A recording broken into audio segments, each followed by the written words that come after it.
নমস্কার, আমি অনুশ্রী। আপনারা দেখছেন ইনস্টা খবর। আজকের এই বিশেষ প্রতিবেদনে আমরা আপনাদের সামনে তুলে ধরব এক হৃদয় বিদারক ঘটনার চিত্র। কাশ্মীরে সন্ত্রাসবাদীদের কাপুরুষোচিত হামলায় যারা ভয়াবহ ট্রমার শিকার হয়েছেন, তাদের মধ্যে আজ আমাদের সাথে রয়েছেন এই দুই ভাই বোন। জীবনের প্রতিটি শ্বাস তাদের কাছে সাক্ষাৎ মৃত্যুর মতো ছিল।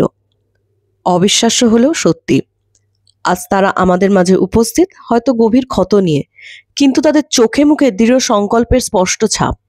আসুন আমরা সরাসরি তাদের মুখ থেকে শুনে নিই সেই বিভীষিকাময় দিনের লোমহর্ষক অভিজ্ঞতা, কিভাবে তারা সেই কঠিন সময়কে অতিক্রম করতে পেরেছেন এবং এই দুঃসহ স্মৃতি আমাদের সমাজ ও প্রশাসনের কাছে কি বার্তা বহন করে। हम लोगों को मेरे को यहाँ पे मेरे ब्रेस्ट पे ऐसे करके वो मारा गया वो, और मेरे भाइयों को रुद्राक्ष पहना हुआ था मेरा भाई।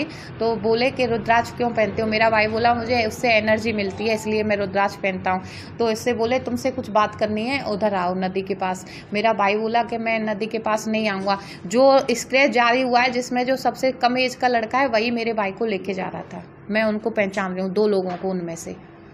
और अगर हम लोगों के साथ हम लोगों की ऐसे कॉलर पकड़ के खींचा जा रहा था, लेकिन वहाँ पे कोई भी सिक्योरिटी नहीं थी, कोई भी पुलिस मैन नहीं था, कोई भी आर्मी मैन नहीं था। अगर हम लोगों को कुछ हो जाता तो उसके जिम्मेदार सिर्फ सिक्योरिटी नहीं थी, ये है।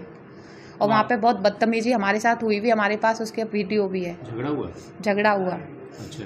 और सर हम लोग ऐसे बच के आए, हमने दिमाग थोड़ा सा यूज़ कर लिया था। कुछ लोग मेरे को पहले ही बोले थे, बहुत दिन पहले, कि कहीं पे तुम लोग फंसो तो ऐसे किया करो, वीडियो बना लाइव आ रहा करो वहाँ पे। तो मेरे पास वही मेरे को चीज़ें याद आ गई थी। मैंने कहा सिम तो काम कर नहीं रही थी, वो हम ही जान रहे हैं सिम काम नहीं कर रही है, उनको थोड़ी पता था सिम काम कर रही है कि नहीं। तो मैंने वहाँ पर बोला कि लाइव आओ, इनकी असलियत दिखाओ, ये हमारे साथ क्या कर रहे हैं, मारपीट कर रहे हैं हम लोगों के साथ। तो मेरा छोटा वाला भाई जो है थोड़ा फ़ोन निकाला, वीडियो बनाया, उनको लगा हम लाइव आएँ, तो वो लोग जल्दी से वहाँ से दोनों निकले। अच्छा, अभी आप बता रहे थे ये जो ओम क्या लिखा है? मेरे ओम से वो पहचान लिए थे, इसीलिए मैं अपना मुस्लिम नहीं बता पाई थी, क्योंकि मेरे ये ओम लिखा हुआ है और मैं बताती भी नहीं, क्योंकि मैं हिंदू हूँ और मेरे को उस पर बहुत प्राउड है। क्या हुआ था आपके साथ?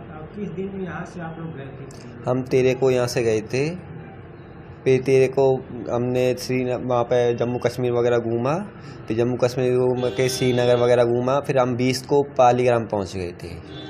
पालीग्राम में हम जैसे पहुँचे वहाँ पे, तो हमको मिनी स्विट्ज़रलैंड के नाम से एक जगह थी, वहाँ पे हमको घूमना था, जो वहाँ पे अभी अटैक हुआ है।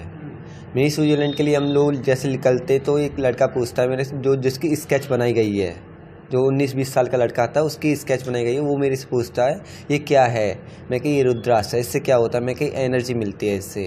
वो कहे कैसे एनर्जी? मैं कही इससे अच्छी वाइब आती है और कभी भी अकेलापन महसूस नहीं होता है, हमेशा अच्छी वाइब। वो कहे अच्छा ऐसी है, पावर आती है। तो एक पास में नदी थी, तो उसके पास मेरे को कॉलर पकड़ के ले जा रहा था, तो बोला था अपनी पावर यहाँ पर दिखाओ।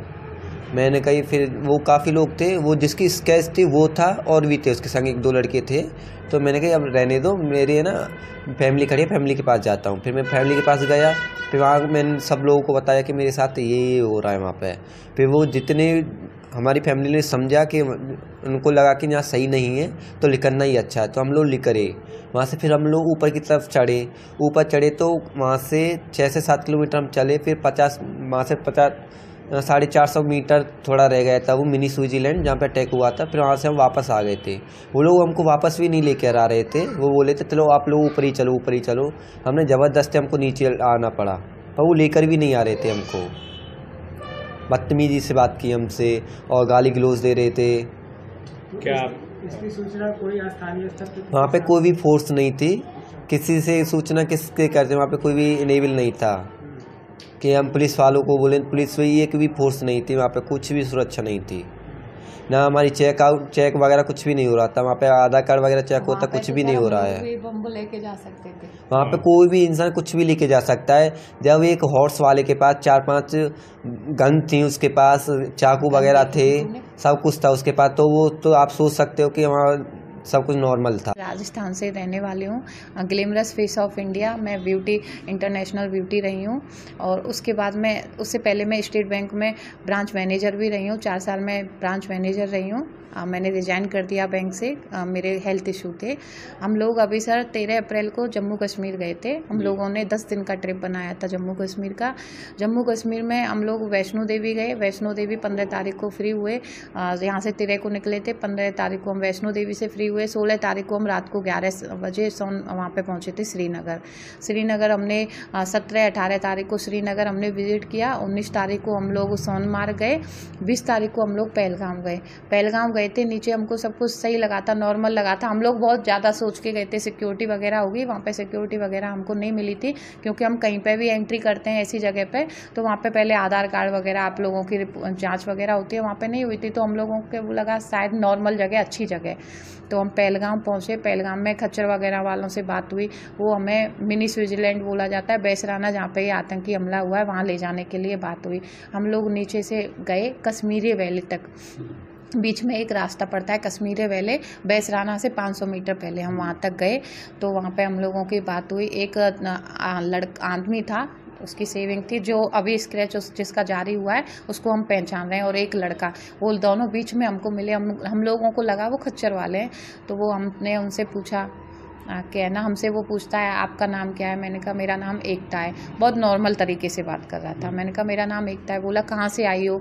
मैंने कहा हम राजस्थान से आए, मैं राजस्थान से हूँ। और फिर बोले आप अजमेर गई हो कभी? मैंने कहा नहीं, मैं अजमेर नहीं गई हूँ। तो बोला आप एक आगे क्या लगाती हो? अब मैं क्या है, अक्सर कभी भी तिवारी बताती नहीं हूँ, मैं नॉर्मल एकता नाम बताती हूँ अपना। हाँ, तो मैंने बोला मैं एकता ही नाम लगाती हूँ। तो फिर वो मेरे से बोले हैं कि आप जो है आए हैं, कितने लोग आए हो? मैंने कहा 20 लोग आए हम। तो कौन कौन आया है? मैंने कहा मेरी फ्रेंड और उनके बच्चे आए हैं। तुम्हारे घर से? मैंने कहा दोनों भाई आए हैं, हम लोग 3 हिंदू हैं, बाकी के सब मुस्लिम हैं। तो वो हमसे धर्म पूछा। तो हमसे वो बार बार बोल रहा था आप कुरान पढ़े हो कि नहीं? कुरान पढ़ो, कुरान हिंदी में। अब मेरे को तो पता ही नहीं है हिंदी में है कि उर्दू में। मैं बोली वो तो उर्दू में है, मैं कभी नहीं पढ़ी हूँ, मुझे उर्दू नहीं आती। तो बोले हिंदी में भी है, वो हिंदी में पढ़ो। मैं ना उसका टीचर रहा हूँ कुरान का 11 साल। तो मैंने बोला फिर आप खच्चर क्यों चला रहे हो जब उसके टीचर रहे हो? तो उसका कोई जवाब नहीं दिया। इतने में उसके पास फ़ोन आ गया। उसका फ़ोन यहाँ पे लगा हुआ था, पैर पे इतना बड़ा।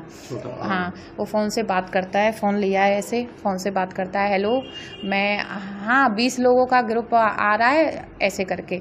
तो फिर मेरे वहीं से माइंड मेरा थोड़ा सा, मैंने कहा मेरे को ऊपर नहीं जाना, मेरे को मिनी स्विट्जरलैंड नहीं घूमना। मैंने कहा मेरे को वापस जाना है, सब लोगों से इनसे बोला। तो फिर वो बात ही कर रहा है, बोलता है 35 वो ब्रेक फेल नहीं हो पाया, वो प्लान बी 35 बंदूकें मैं भिजवा दिया हूँ घाटी, और बॉक्स पूरा भेज दिया हूँ ऐसे करके। तो और ज़्यादा डाउट हुआ हम लोगों को। तो मैं अपने पति से इशारों से कि उसकी फ़ोटो लेने के लिए कि ऐसे स्क्रीनशॉट ले लीजिए।